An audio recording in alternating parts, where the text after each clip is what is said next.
Remember, Kosei, you're a musician just like me. You're a pianist. You already are who you are. And who you are is a musician. Don't stress. Just be yourself. Hello friends, my name is Benoit Kim, a UPenn educated licensed psychotherapist and a professional yapper at your service. Welcome back to my detailed psychological analysis of Your Lie in April episode 7. Assassination Zero, Samsonian, Helixi, Jenny Chimaru, and Roxy Love are the founding sponsor tier highlights of my videos. Shout out to your support. Shout out to the best patron family and growing YouTube members. Sit back and I hope you enjoy today's over analysis. Let's see what we have in store for today. All right. Yeah. Oh.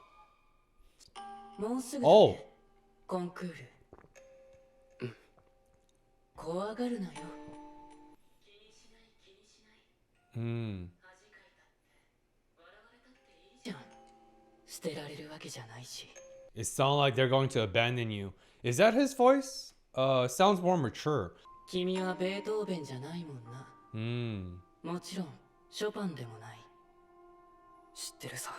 Negative self-talk definition right here. It's this incessant negativity towards ourself. Self-criticism, pressure cooker, pressuring ourselves. You're not Beethoven after all. You're not all these well-known, renowned classical musicians. Who cares? It's not like you're gonna get abandoned. What does that mean? You've already been abandoned by your mom. And of course, even if our parents or caregivers who pass away, they're not abandoning us purposely, intentionally, because they passed away.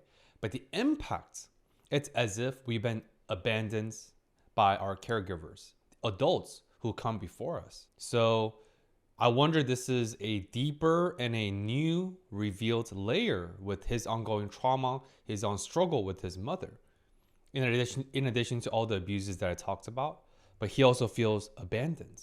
No more. My mom is gone. Regardless of what mom represents to Kosei, the first primary representation is she was my mom, who birthed me, who takes care of me, who was supposed to watch me and grow up with me all along my journey, but no more.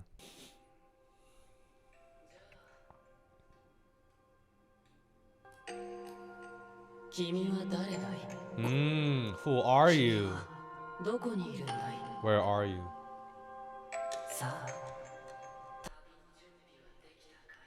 Wow. Oh, Watari. Oh, dang. Yo.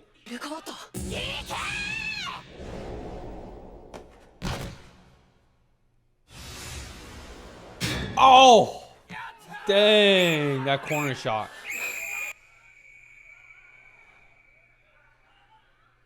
Wow.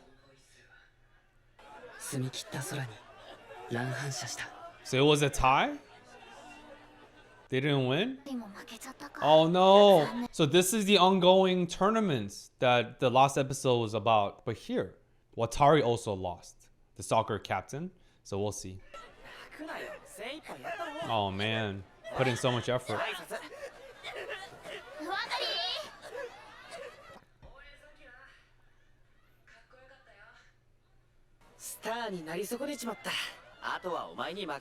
Oh, yo, that was deep. Well, I missed my shot at being a star, but I think he also missed having a shot with Kaori. Because popular guys and girls, they know when there's romantic interest and mutual interest. And they also are equally aware when there's not. So obviously we know Watari is a veteran. He's a seasoned player on the field and off the field. So that's what he's saying, that, hey, it's up to you now, you and Kaori. But of course, Kosei is like, huh? What does that mean? I don't get it. Because obviously Kosei is not as seasoned, or has no experience, because he's been boggled down and plagued and feeling stuck with his unaddressed, unprocessed, unhealed trauma, with zero luxury or capacity for dating. That's what he means. And also, just to double click on Watari, he's so great. Despite this major loss at this highly anticipated tournaments, Obviously, if you're an athlete, you're there to compete. Competition is at the core of many athletes, and I'm sure Watari's just like that. But instead of feeling sad and all that, because I'm sure he's equally upset as his teammates, what is the first thing that he does? He comforts and he soothes his teammates that, hey, it's okay. We tried our best. Ganbatte. Let's go shake hands. Let's go demonstrate sportsmanship. He surely is a captain because as a leader, you take ownership of wins and also loss. And you want to be there for your team. Team morale is really important. So all around, Watari is such an amazing guy. And again, back to what I've been saying. Kosei is unbelievably lucky. He is exceptionally blessed with peacemakers, emotional anchors, physical supports, meaningful social engagements with Tsubaki, Watari, Kaori, and everyone in between. Like I talked about, polyvagal theory definition right here. They are able to co-regulate Kosei's emotions by anchoring him, by tapping into ventral vagal or social engagement states per polyvagal theory that I talked about at the end of episode 5, right? Oh, so this is the final school tournaments in middle school before they ascend into high school. So man, it is a remarkable loss because when they look back in middle school with recency bias, the most recent thing they'll remember is this loss. But of course, our wins nor our losses define who we are because there will be another chance, another opportunity. Seriously, you're great. One more thing about recency bias. Obviously, definition right here. Recency bias is one of the most common cognitive biases that we are prone to as people. Recency bias just means that you remember the most recent thing, and that recent thing seems more pronounced, bigger than it is because of the recency bias, ergo. The best thing about that is by creating new experiences, new memories, we can replace and hijack that recency bias with another new thing. The beauty of cognitive science. Because there's two ways, obviously oversimplified, there's two ways to improve one's mental health, well-being. Working on the past, like decreasing the negative impacts, decreasing and untethering impact of trauma from the past and its grip on the present of our wellness, well-being perceptions. That's what therapy is. That's what a lot of psychological help, life coaching, that's what a lot of that is, which is great. But there's the other way. So decreasing the impact of the past or increasing the joy of the present. Do more of what gives you joy. Do more of things to create more comforting, more remarkable, more memorable, cherishable experiences and memories, right? That's what that is. So the best way to work through recency bias is, guess what? Increase new memories, new experiences. Things, do more of what gives you joy, simply put. So we have to do both things. Work on the past and address on the impact of the past on the current psyche and the current psychology, and increasing and doing more of what gives us joy, right? By doing both things, your mental health, our well-being will get better. Now he's gonna breathe. Yeah. Oh, he's sad, see? Of course he's upset.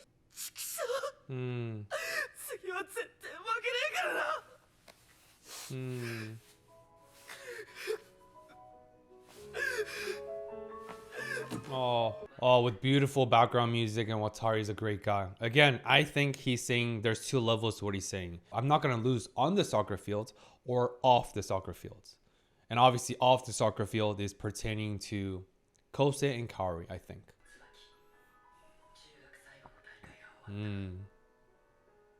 Oh, the classical background music though. Wow, I see. So all the sets, so everyone, all the characters in the show have like a important milestone, a monumental event, and they're all competition. It's the last junior high sports tournaments for Tsubaki and Watari, and for Kosei, it's that prestigious piano tournament that Kaori signs him up with. So they all have some sort of competition. And you may ask, what is Kaori's competition? Well, duh. Her competition with her mortality, her life. It's her race until the clock, her biological clock, stops ticking. The ultimate race. Race of life and death. Am I being too morbid too early on? アンプで弾けるようにはなった。 Nice. でも Also, one thing I would challenge what Kosei just said. I know all the piece by heart by now. I'd argue he might have memorized by actually not his heart but his mind, right? I think he memorized it cognitively, intellectually, but does he really remember by heart? And heart, and being heart driven, I mean emotionally, with passion, with his emotions, embodying the spirits of music. Music is freedom. Music is relational.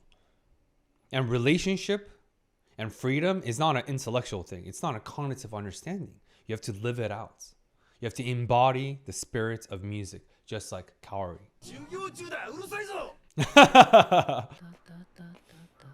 He's absolutely immersed in it. Repetition, repetition.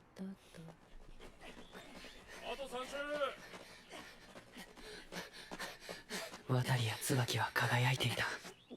そして君も。 You see, again, and also his monologue, a difference between perception and reality. In Tsubaki and Watari's minds, they did not seize their chance to shine. They failed, air quote, from their perspective.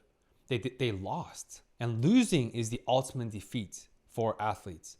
No matter the size of the tournaments, championship, playoff, regular season, doesn't matter. A loss is an ultimate defeat per serious athlete's perspective. Since I played pretty competitively in high school, I played varsity team for both football and basketball. But Kosei's perception is they seize their chance to shine like a star. So it's now my chance. Do you see that? We always extend more grace and we are always more charitable towards other people than ourselves. I'm not saying that's bad because that's being considerate, thoughtful. That's amazing. But shouldn't we at least at minimum extend equal amount of grace, equal amount of considerations, equal amount of compassion, at least being equally kind to ourselves the way we are to other people? But even with this simple monologue, it shows the discrepancies between how Kosei feels about Tsubaki and Watari shining as bright as stars on the field versus how they actually feel. They miss their chances. That's exactly what Watari said behind the bathroom stall by himself. としてそこにいた。僕は深く理解できたの。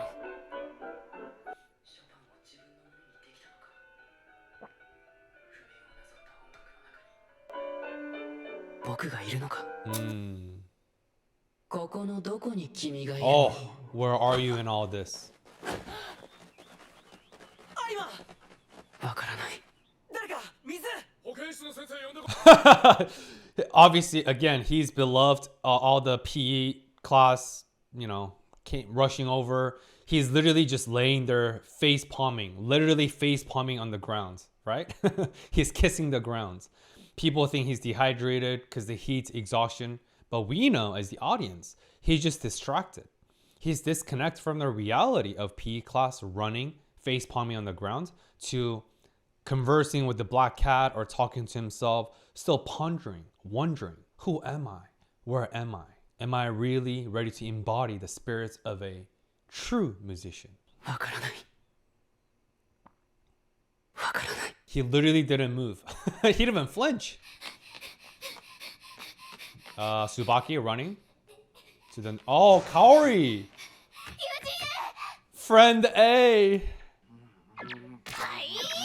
Obviously, Kaori is the first one who rushed to see Kosei, and I wonder if Tsubaki already came before or Tsubaki kind of gave up and she is distancing herself purposely in continuation of last episode and all the themes I've been talking about. Again, feeling left behind, feel like she doesn't fit in anymore. She doesn't relate with their world because they are musicians and I'm not. I don't know if that's the reason why or Tsubaki simply was busy. But at least what's been revealed is Kaori's rushed, ran through the hallway and checked in and opened the door to check in on Kosei. But why did she call him friend A? Because she obviously cares a lot. In addition to maybe that activated and triggered her own illness, her own situation that has not been revealed yet. Again, based on my speculation and prediction. But why does she call him friend A? Is she also minimizing like what I analyzed in episode 6? oh, he's just like a little brother. Is Kaori continuously using that to suppress and minimize her own emotions? That's why she is calling him little brother, friend day, anything and everything except his real name. Because when you say it, it becomes too real. Or just maybe she's trolling. ご飯食べないでぶっ倒れるなんて体が資本なのに Health is 仕方ない wealth. だろ没頭してたんだから True. Flow states. 椿からもらった卵サンド食べたら治った5パック All 5? Oh, it's the spiritual cat. Oh. Oh. Goosebumps. Whoa.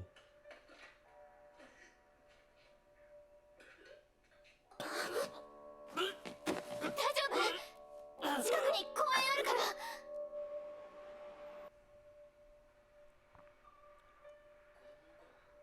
So before Kosei goes into maybe more of his traumatic backgrounds, that scene was extremely symbolic and powerful. Here's what I gathered. Obviously, he gagged, Kosei vomited because one, on the most surface level is indigestion. He just chowed down 5 egg sandwiches after skipping meals and passing out and a rigorous running PE class.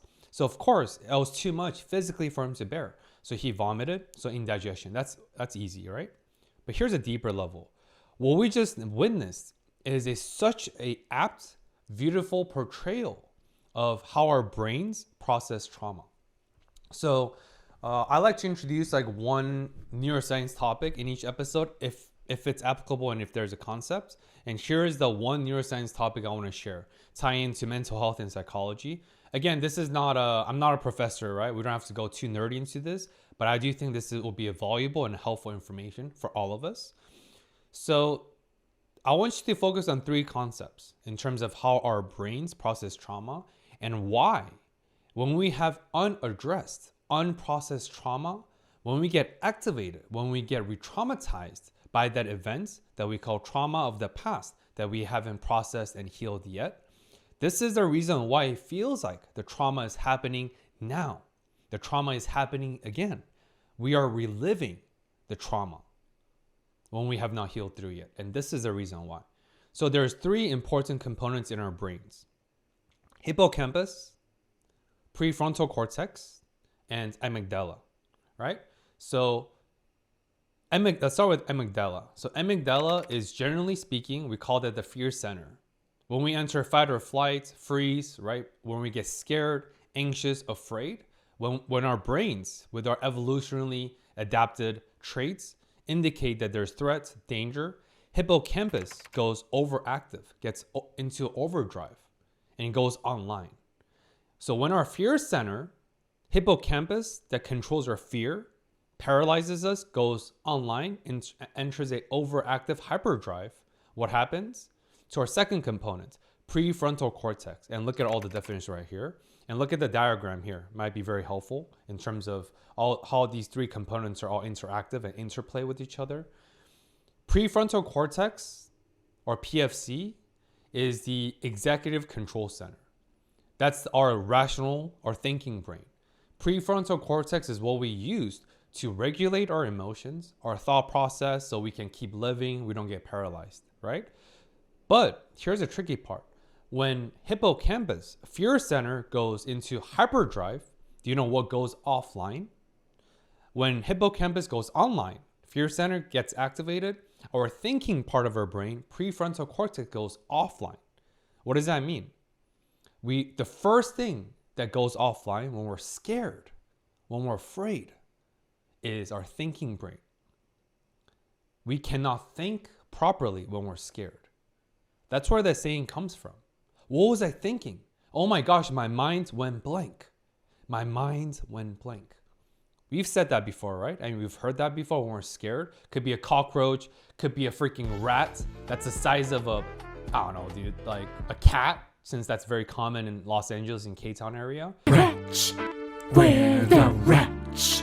You're like, oh, you freeze. You feel paralyzed. Your minds go blank. That's because our prefrontal cortex went offline. And now hippocampus is in charge, their fear center. But here's the third component. When our amygdala goes online, our prefrontal cortex goes offline. But here's the third component, hippocampus. A little bit of a spoiler, right? Hippocampus is where we consolidate and form memories, memory formation, right? Why is hippocampus significant? Think about how this works. Usually hippocampus is activated, right, to embed, encode memories. Oh, this is what happened. I had sandwich for lunch. Boom, gets encoded into our hippocampus, creates synapses, brain synapses, memories get formed. What did I do yesterday for lunch? Oh yeah, I had sandwiches. All right, you guys following along? But think about what I just said when we're scared, when there's trauma. Our prefrontal cortex thinking brain goes offline, so we're not really thinking properly. We're not regulating our emotions. Amygdala is hyperactive, so all we're feeling is scared, fear, feeling frightened. So what happens to hippocampus?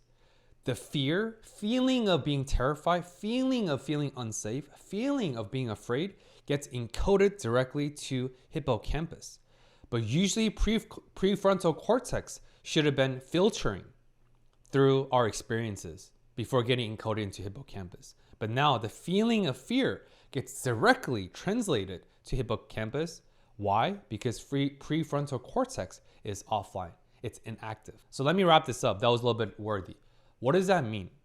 When we do not heal through our trauma, when a trauma is unprocessed, when we think back to trauma, like here, Kosei saw that black cat, reminded him of that monologue with the black cat in the beginning of the episode, which brought him back to all of the trauma happening, paralyzing on stage, having a mental breakdown, right? Struggling with his mom, the abuse, what piano represents, the death of his primary identity as a musician. All of that floodgates wide open. And he's overwhelmed by the tsunami of re-traumatization, feeling as if he's re-experiencing all of that again, feeling like that trauma is happening to him now. Why? Because that trauma through amygdala with prefrontal cortex being offline got directly encoded to our hippocampus, our memory formation part of our brains. That's why the memories and the experience and the feeling of trauma feels like it's happening now. That's why he had a physiological response of vomiting, because he felt like he was re-traumatizing now. But that's the thing though. Trauma is from the past. And Kosei is physically safe in the park with Kaori. But to our brains, which is about 3 million years old, give or take, our brains, that's about 3 million years old, cannot differentiate fear that was encoded into our brains versus the reality of that fear. Is it happening now or did this happen 10 years ago? Oh, it doesn't matter because that feeling of fear got encoded to our memories through hippocampus. Does that make sense? I know that was a little bit wordy, but this is the best succinct way I can explain how our brains process trauma. And this is the reason why trauma work is necessary. 黒猫を飼ってたんだ。目を離した隙に僕の飴を食べていたから。名前はチェルシー。いつものようにチェルシーとじゃれていたんだ。きっと構いすぎたんだろうな。ある日、僕の手を引っかいたんだ。手が真っ赤。血がドバドバ止まらなくて。Uh-oh.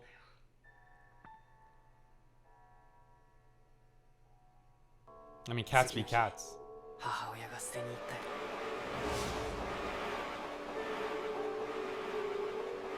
That's the second layer of you're not going to get abandoned, the conversation between the black cat and Kosei, because Chelsea, his cat, was abandoned and thrown away by his mom because of protecting his hands. That's such an effed up, another horrible abandonment trauma that he felt. Losing your cat, your beloved pet, which is the extensions of one's family, just like that. Oh, that hurts. And of course, there's the mom's gaslighting. I'm doing this for you, Kosei. No, mom, you're doing this for you because you want to protect your son's hand at all costs because he is the extensions of your dream, your unfinished legacy. レシーの残した傷は母さんを思わせる。こんなのが数少ない思い出だなんて。チェルシーを捨てに行く母さんの後ろ姿をただだ。 Oh, and it was the same looking black cat. とか待ってとか Oh. 何か言えば変わっていたのかもしれない。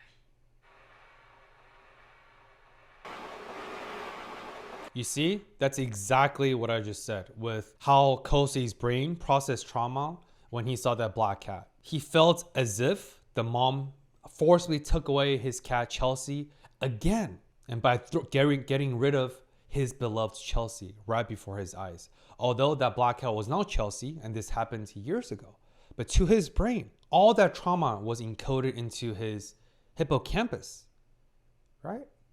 And his amygdala, fear center, went hyperdrive again. Although none of this was happening, all of this was memory of the past. But to his brain, doesn't matter. It felt as real and as present as it did how many years ago. Again, this is the neuroscience and the mechanism of how our brains process trauma and what we go through when trauma is unprocessed, unhealed. It's tough.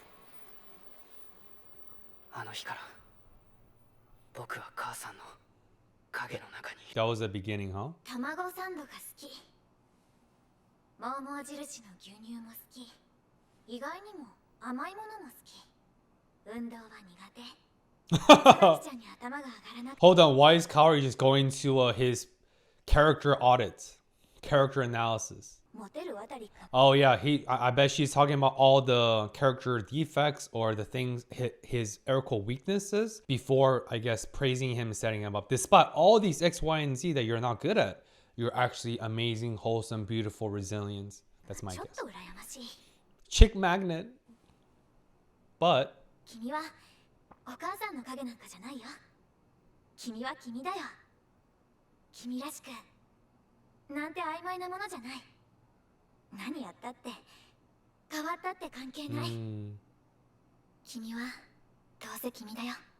no matter what, you'll always be you, aka a loser.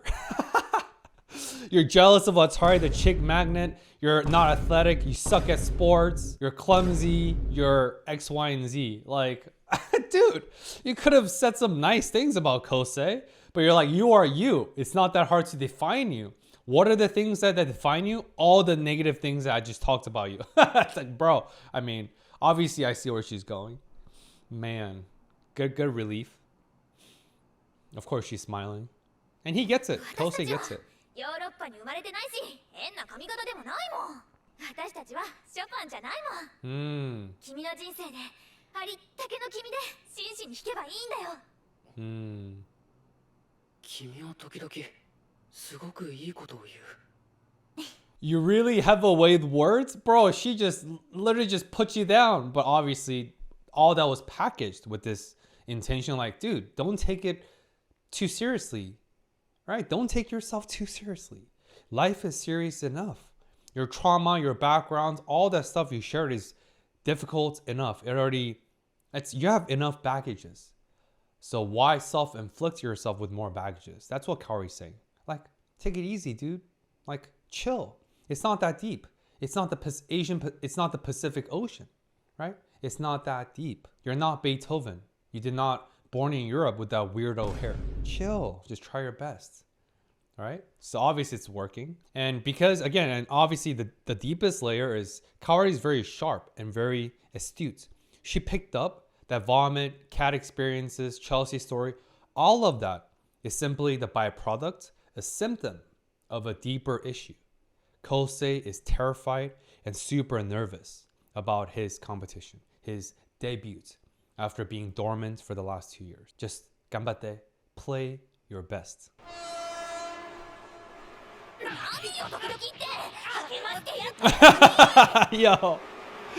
Yo, why are Tsubaki and Kaori so violent in this show, dude? Poor Kosei.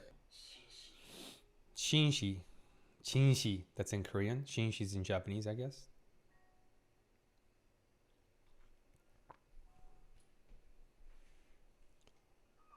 Whoa. 気がめいっているときは頬杖をつくといい。腕は役に立つのが嬉しいんだ。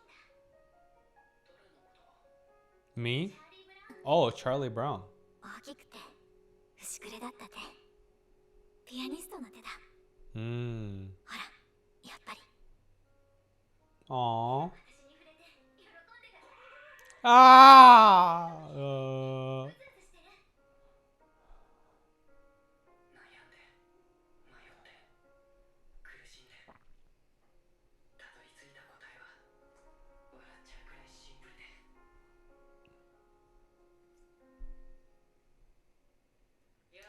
I mean, to be fair, I think Kosei's hands were happy because they were not itching to play piano at that moment, but itching to play you. I don't know. I just recorded my dress up darling, so I don't know what I'm saying. But obviously, the significance with those hands touching, that was not a romantic gesture. Once again, Kaori verbally encouraged Kosei to take it easy, right? Kind of get a little bit more detached and don't get too caught up in the process, the piano, the tournament, all that. That's level 1. But 2, we call that somatic grounding, definition right here. Somatic grounding is grounding people through this physical touch, like physical contact, grounding them physically, somatic grounding. Kaori's hands were the vehicle and the vessel to ground Kosei physically through touching hands, because when you touch someone, right, tactile sensations, touching hands, it forcibly snaps them out of their rumination, thinking, their minds. It pulls themselves out from their minds into the reality. That's why when we do grounding exercise, when there's crisis intervention, we say, hey, firmly press your feet against the ground. Feel the floor, feel the firmness of the floor, concreteness of the floor. Feel how grounded you are. Feel that you're physically safe now. I do this grounding exercise, I do somatic grounding in every one of my trauma therapy work session.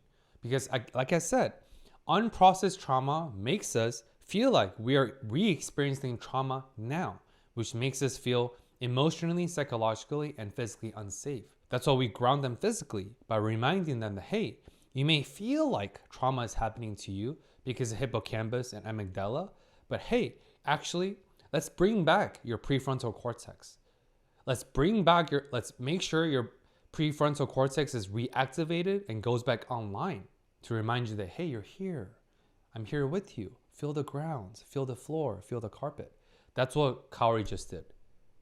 And lastly, she also gently, very gently reminded him that, hey, those truly are the beautiful fingers of a pianist. Those are truly the fingers that belong to a pianist. Remember, Kosei, you're a musician just like me. You're a pianist.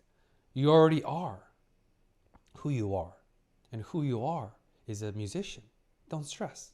Just be yourself. 調子はどうだい？ Very encouraging. まあまあかな。明日だろ。コンクール。まだ音は聞こえないんだろ。Hmm. 大丈夫？どうかな。でも、ある女の子がね、真剣に音楽の力を信じてるんだ。 She also believes in you. いやもうバカみたいに。だから僕も信じようと思うんだ。答えになってないね。そうだね。準備はできたみたいだね。Hmm. きっとあの人も来るよ。 I'm sure she will be there. That's his mom, Kosei's mom. Remember the visual hallucinations, trauma-induced hallucination that I talked about? Kosei seeing his mom in the shadow, lurking in the dark. So I think the cat, or Kosei's inner child, his inner self, manifested through this black cat, is so preparing him emotionally that, hey, your mom will be there again, just like your last competition with Kaori, but it's okay. This time, you're more ready than you were. 今日はゆっくり休むといい。 Yes. 明日は大変な一日になる。 Whoa. Ominous foreshadowing. じゃあ行くね。あ、昴生、そっちじゃないぞ。大丈夫かな。うわ、大変。なに。 Wow! Dude, our man Kosei is not safe. He needs to wear shin guards, freaking football pads, body armor, definitely a helmet with all the TBI and concussions he's endured. My goodness, dude. 参加者名簿。君のエントリーナンバー。ケッヘル265番。キラキラ星変奏曲 Twinkle Twinkle Little Star. That's a flashback in the first positive memory recall he's had about when his mom was teaching him. Wow, that's immediate callback, connection. And I wonder if this is, I wonder the Black Cat said this is a big day for you because you get to not just relive your trauma, but also you get to relive and re-experience the beauty, the purity, the goodness of music. Just like when you first played, when you first learned Twinkle Twinkle Little Stars, it was joyful, blissful, no trauma. Reclaiming your identity as a musician through this debut for the first time after not playing for 2 years, by reclaiming with the first song, first piece of music that he learns from his mother, Twinkle Twinkle Little Stars. Holy moly, super symbolic. Can't even talk.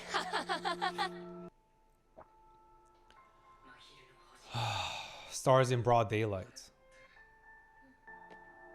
過去との開口 Here is the sore loser competitors from the past.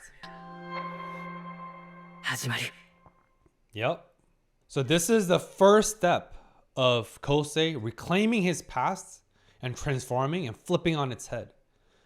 Now he has a choice to make. Will I let the trauma of my past that's been encoded into my hippocampus define who I am? Or will I redefine, rewrite my narrative? Redefine who I am by deciding who I will become through the beauty of music, the relational aspect of music, by tapping into this philosophy that was taught and instilled by Kaori. Music is freedom. Instead of the past human metronome, rigid, short, perfect, technically impeccable, but rigid, dead, unexpressive, to now free, more relational, more authentic. This is huge. This is a huge competition for him. うちの子また落ちちゃった ケシ君頭一つも二つも抜きんでてたわ Head and shoulders above the rest until freaking Kosei shows up.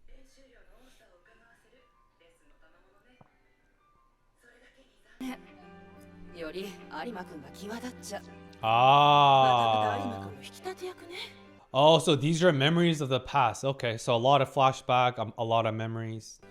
ムカつくぜ有馬のやつまた負けたから Again.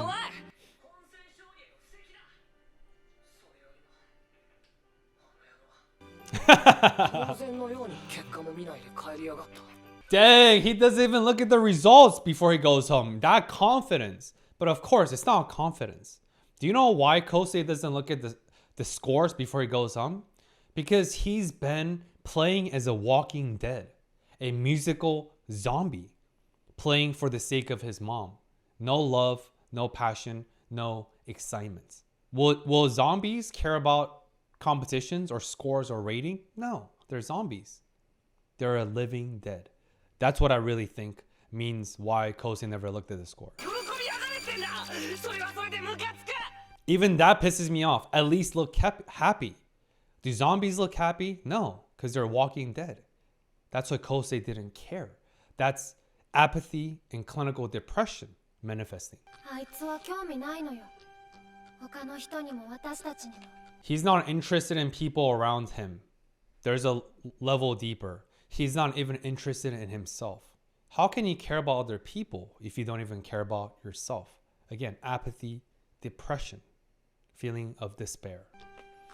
A lot of psychological contents here. 自分にも Exactly what I said. Yep. クール She gets it. こんな屈辱初めて私たちに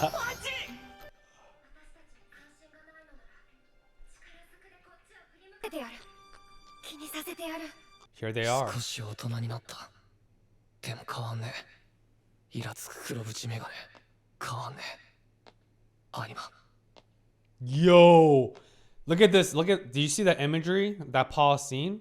Whenever Kosei is with Kaori, Kosei is always in the shadow and Kaori is in the lights. Before he stepped out of He stepped out from the darkness into the light with his first spring in a lifetime through Kaori. But here, him walking up the stairs, the blonde hair guy and the black hair girl, they were in the shadows, under the shadows of Kosei. And Kosei was in the lights. And as he was stepping up, he got brighter and brighter. 2 levels there. Level 1, many of us live in the shadow of someone or something. Shadow of the past, shadow of the trauma, shadow of our parents, our competitors, whatever. Many of us live in the shadow of someone and something. But then there's also many of us who try their best to step toward the light. Again, it's a journey. Doesn't matter if we used to and even still struggle living under the shadow of that thing.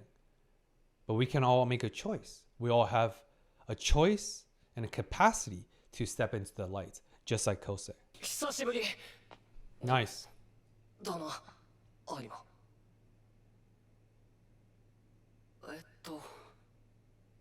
Does he...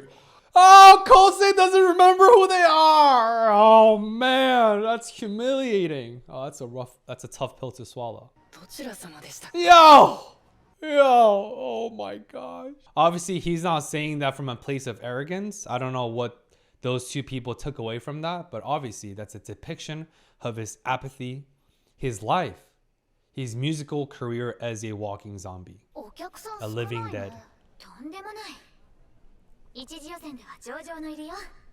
有馬くん効果かも。 今トイレ行った It's ら Arima effect. 後世の話題で持ちきりだった。 Ah, celebrity すげえ status. のなあいつ。 Mm.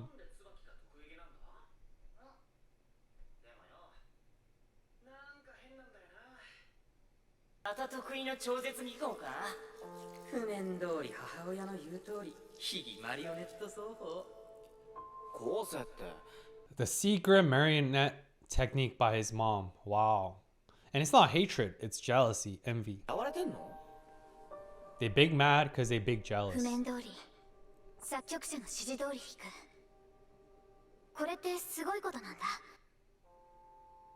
コンクールとしてはそこで評価するしかないんだけど、譜面に忠実に弾くだけで優勝を奪ってしまう。評価を上げしまう。それを快く思わないのよ。特に音楽に何かを求める若い世代は。もちろんネタにはあるんだけど。 True. バラし回ったからな。 Dang. Like a storm, just hurricane, annihilating everything along the way, leaving ruins behind, ruining the fragile souls, minds, careers of so many younger musicians who are also working hard, dedicated, passionate. たくさん出てた時期あった。確か構成ママが入院してた時。デジタル So the more his mom got sick, the more severe the prognosis became or worsened. The prognosis became for his mom, the more intense his output became. More competitions, more scores, more winning. But of course, he was never happy, never smiled, never even looked at his scores. And one thing that's really deep that Kaori just said, Kosei just needs to be faithful to the score and then he will win. But he's been faithful to the score, not the music itself. No matter how perfect he's embodied the intention of the composers. That's what the judges judge him by, sure. But in reality, he was never faithful to the music. And again, music is freedom. コンマ1の誤差もなく余韻もない。 No ヒュ personality. ーマンメトロノーム。母親の操り人形。 His mom's puppet, again, that gray colorlessness, again, representation of his lifeless state as a walking dead. A human zombie, I think is a better fitting term than human metronome. 譜面のしもべ。 A slave to the score, man. なのよ。 Infamous. かかってきやがれ。 Ah! どう落ち着いてたけし。心を乱すな。お前の出番は早いだろ。着替えろ。それに有馬は私たちを忘れたんじゃない。 He もともと知らな he い。 never knew. Yep. 全然変 Oh, わらない。 goosebumps. 2年前と Wow. 気に入らない。母親が大先生の教え子だからって優遇されやがって。あんなに技術があるのにつまんねえもん引きやがって。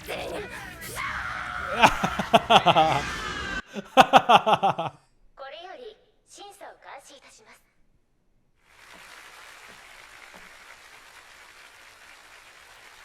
Whoa, the auditorium filled up. It was literally dead empty. Now it's like pretty packed. The Arima effect, I guess. 初めて会ったのは小学校3年の時。 Remember, to me, this episode is about how our brains process trauma and how we revisit the past that feels visceral to us. Interestingly and similarly, we see a lot of camera time and spotlighting of people and competitors from the past that competed and grew up with our Arima. So it's very interesting. A lot of revisitation of the past, nostalgia of the past. I think this is a setup and foreshadowing that we all have an opportunity, we all have a choice to redefine who we are. We don't have to be stuck and boggled down by the past, no matter how big the past is, how big or small it is. Same for these 次 competitors. こそはって手を精一杯伸ばして捉えたと思ったら蜃気楼のように遠くにいる。 Like a mirage. Oh, それ so が手品 poetic. の鳩みたいに。 Oh, dove in a magic trick. Wow. 今日やっといるべきところに帰ってきた。 Finally back where he belongs. Where? The stage.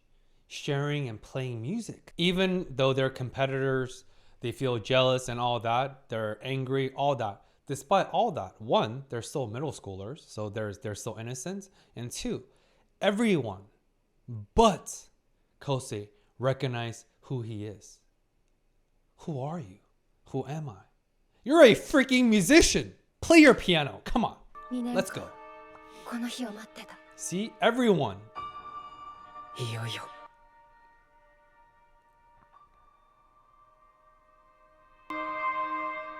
コンクールが始まる。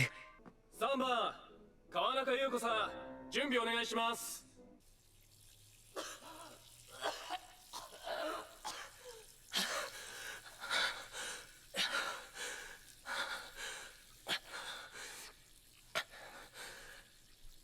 大丈夫。お前はできる。弾ける。 Despite all that big talk, finally he's back where he belongs, all that. Still, as these competitors who've been annihilated and absolutely destroyed by Kosei growing up, there's this anticipatory anxiety, tremendous fear. Speaking of amygdala, right? Again, this episode to me really spotlights how our brain processes trauma. But for all these competitors, Kosei is that trauma that's been encoded into their memories, hippocampus. They're having traumatic experience. Their bodies, that's why they're sweating. Their pupils are dilated. To them, they're re-experiencing trauma of being absolutely destroyed by the storm that we call Kosei. It's so interesting. It's like a parallel process, but everyone's going through different things. But the mechanism, the neuroscience is the same. Fascinating. Really, really powerful episode. 変だな。2年ぶりだからかな。こんなこと初めてだ。 You see, everyone is nervous, everyone is fearful in their own right. And fear is invisible. Anxiety is invisible. Stress is invisible. But just because they're invisible doesn't mean they're not valid, does not mean they're not real, right? シーソーみたいにぎっこん、パッタン、心臓が脈打って。 Broken seesaw. You see, this is visceral. You see that? Visceral. His amygdala became hyperactive again, and his hippocampus is activated with all the memories that came along the trauma, as if he's going through it again. 怖い、怖い、怖い、 Fears and hypergrowth. 怖い、怖い、怖い。 Same shit, different day, huh? Same, but difference. 準備お願いします。 Look at that fear in his eyes. He's sweating bullets. 怖い、怖い。 Everyone's scared.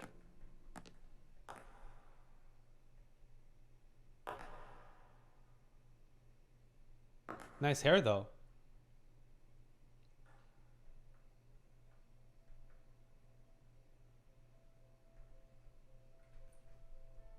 みんな怖いよ。怖いよ。 Mm-hmm. Mm-hmm. 失敗するかもしれない。 Mm-hmm. 全否定されるかもしれない。 That's right.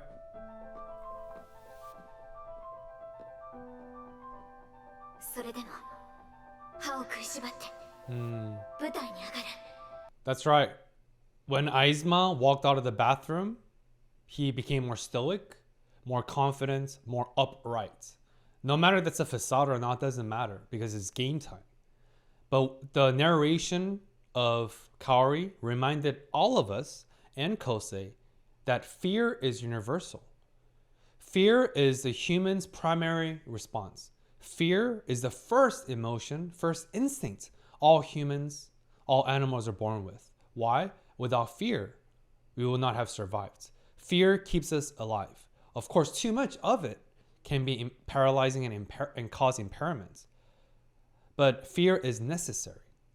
That's the universality of fear. So we all experience fear to a different degree. We all get scared by different things.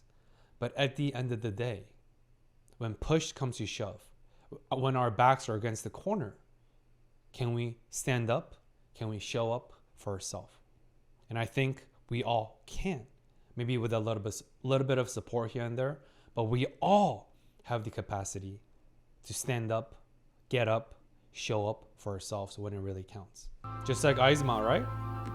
He's showing up despite absolutely terrified about facing Arima again. 空気変わった。まあね。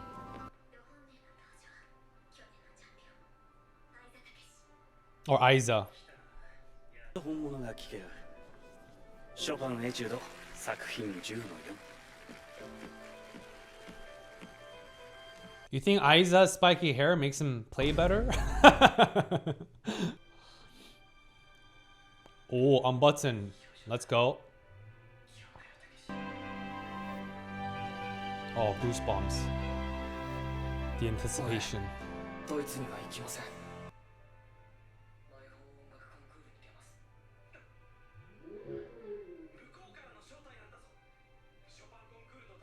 海外に顔を売る絶好の機会じゃないか。マイホーコンは去年勝ってるんだし、優先する意味など。意味はあります。 Because of Arima, baby. Kosei! Kosei's back! Before the performance, Aiza is great. I already like this character because what Aiza just demonstrated, despite having a golden opportunity to go overseas, despite being the champion of this competition last year, he knows he's incomplete. Why is he incomplete? Because he has not faced Arima or Kosei in the competition yet. In his mind, as an ultimate competitor, his championship from last year is not valid. It doesn't carry the same weight emotionally. Why? Because he did not play against the ultimate champion, the winner of the youngest winner of the Chilbin's tournament in history, Arima Kosei. That's why he came back. He's confronting his fear, his trauma face on by competing against Kosei when he did not have to be in this tournament to begin with. That is the final missing piece of so many trauma work. We have to confront and face off against our trauma through safety, through support, through guidance, of course, because safety comes first. But we have to confront our circumstances head on. Otherwise, we'll be running away for the rest of our lives. And the more we run away, the more we avoid, the harder they become, the bigger this trauma thing become, the deeper the memories of trauma get encoded and synthesized in our hippocampus. We have to untether that link. That's part of the process of untethering from our trauma and redefining who we are. Go Aiza, rooting for you. Episode 7, Whispering Shadows. That's exactly what I said earlier. We all live in the shadow of someone or something. At the same time, we also have the equal ability to step out from the shadow into the light. because we are worthy. We are capable. All right, as always, thank you for tuning in. If you appreciate my yapping, if you learned something new, if you enjoyed the very brief neuroscience lecture, smash that thumbs up. Make sure you're subscribed. Join our Patreon family and YouTube members for early access and exclusive content. Remember, you matter. You're worthy. Thank you for tuning in. And until next week, peace.